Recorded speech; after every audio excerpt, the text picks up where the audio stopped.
Kali ini saya akan membahas materi tentang integral tak tentu. Yang dimaksud dengan integral itu sendiri adalah anti turunan. Integral adalah anti turunan. Misalnya saya punya bentuk seperti ini. Fx sama dengan x pangkat 3, maka f aksen x sama dengan 3x kuadrat. Nah, dari bentuk ini kita tulis seperti ini.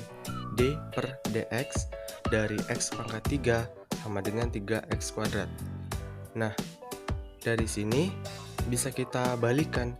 Jika turunannya x pangkat 3 adalah 3x kuadrat, maka anti turunan dari 3x kuadrat itu adalah x pangkat 3. Nah, apakah anti turunan dari 3x kuadrat ini hanya x pangkat 3 aja? Enggak, justru ada banyak. Seperti ini. D per dx dari x pangkat 3 plus 1 sama dengan 3x kuadrat. Nah, turunan dari x pangkat 3 ini adalah 3x kuadrat dan plus 1 adalah konstanta, dan jika diturunkan maka hasilnya adalah 0. Maka turunan dari x pangkat 3 plus 1 sama dengan 3x kuadrat. Yang ini juga D per dx dari x pangkat 3 min setengah sama dengan 3x kuadrat. Dengan turunan x pangkat 3 adalah 3x kuadrat dan min setengah adalah konstanta, dan jika diturunkan maka hasilnya adalah 0. Maka turunan dari x pangkat 3 min setengah sama dengan 3x kuadrat. Nah, dari sini kita mulai berpikir, berarti anti turunan dari 3x kuadrat ini bisa aja x pangkat 3, bisa aja x pangkat 3 plus 1, bisa aja x pangkat 3 min setengah, dan seterusnya sampai tak hingga. Dan bentuk ini ditulis seperti ini. Anti turunan dari 3x kuadrat adalah x pangkat 3 plus c, dengan c adalah sembarang konstanta. Dan kenapa ada C? Seperti yang tadi dijelaskan, anti turunan dari 3x kuadrat ini bisa aja x pangkat 3, bisa aja x pangkat 3 plus 1, bisa aja x pangkat 3 min setengah. Nah, dari bentuk ini dinamakan integral tak tentu. Kenapa ada kata-kata tak tentu?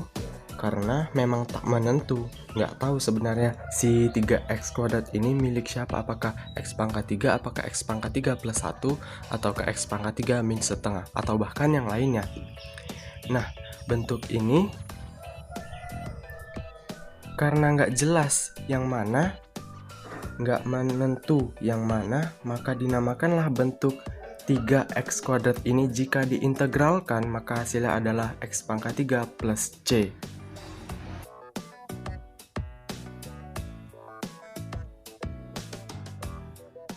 Kita masuk bentuk umum integral tak tentu. Saya punya bentuk seperti ini. D per dx dari a per n plus 1 dikali x pangkat n plus 1. Nah, yang ini kita turunkan dengan aturan penurunan, dengan aturan turunan, yaitu pangkat dikalikan dengan angka di depan variabel, dan pangkat itu sendiri dikurangi 1. Pangkat dikalikan dengan di depan variabel, yaitu n plus 1 dikali a per n plus 1 dikali x pangkat n plus 1 dikurang 1. Nah, x plus 1 dengan x plus 1 ini kan bisa dicoret ya, berarti tinggal a dikali x pangkat n plus 1 min 1 dikurang 1 hasilnya 0, jadi x pangkat n a kali x pangkat n. Artinya turunannya adalah a kali x pangkat n. Maka integralnya adalah a dikali x pangkat n dx sama dengan a per n plus 1 dikali x pangkat n plus 1 plus c, dengan n tidak sama dengan min 1. Nah, kenapa n-nya tidak sama dengan min 1? Karena jika n-nya sama dengan min 1, maka a per n plus 1 menjadi a per 0. Hasilnya menjadi tidak terdefinisi. Maka kesimpulan rumus integral tak tentu adalah integral dari a kali x pangkat n dx sama dengan a per n plus 1 dikali x pangkat n plus 1 plus c, dengan n tidak sama dengan min 1.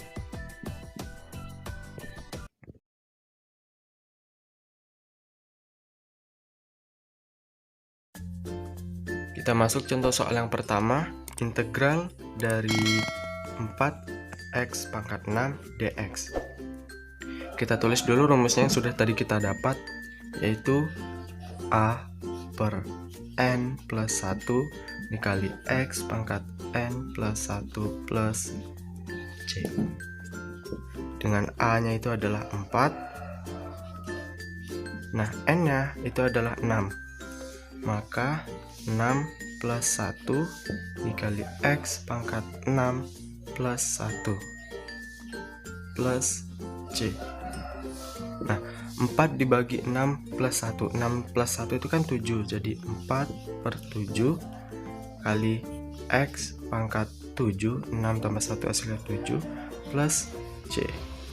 Karena udah nggak bisa dikecilin lagi, maka ini adalah antiturunan dari 4x pangkat 6 dx, atau integral dari 4x pangkat 6 dx itu adalah 4 per 7 dikali x pangkat 7 plus c.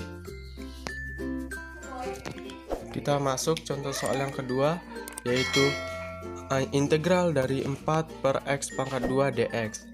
Nah, dengan sifat eksponen yang seperti ini, 1 per x pangkat a sama dengan, itu kan x pangkat min a. Kita aplikasikanlah bentuk itu ke sini. Integral dari 4 dikali x pangkat min 2 dx. Nah, seperti ini.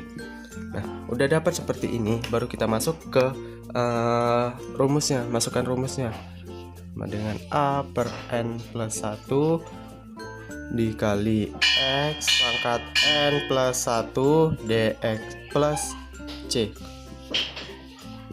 c sama dengan a nya itu adalah 4, jadi 4 per n nya adalah min 2, jadi min 2 plus 1 dikali x pangkat min 2 plus 1 plus c.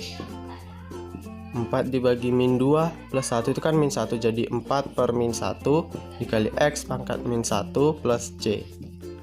4 dibagi min 1 itu kan min 4.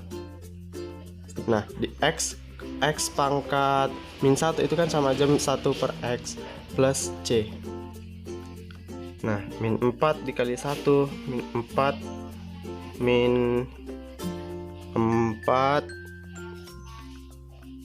per x plus c. Nah, inilah hasilnya. Jadi integral dari 4 per x pangkat 2 dx adalah min 4 per x plus c. Contoh soal yang ketiga, integral dari 5x dx adalah, kita tulis dulu rumus integral, yaitu a per n plus 1 dikali x pangkat n plus 1 plus c. A nya itu adalah 5 per n nya ini kan 1 ini, tetap tidak ditulis, jadi 1 plus 1 dikali x pangkat 1 plus 1 plus c. Maka hasilnya 5 per 1 tambah 1 2 dikali x pangkat 2 plus c. Maka integral dari 5x dx adalah 5 per 2x pangkat 2 plus c.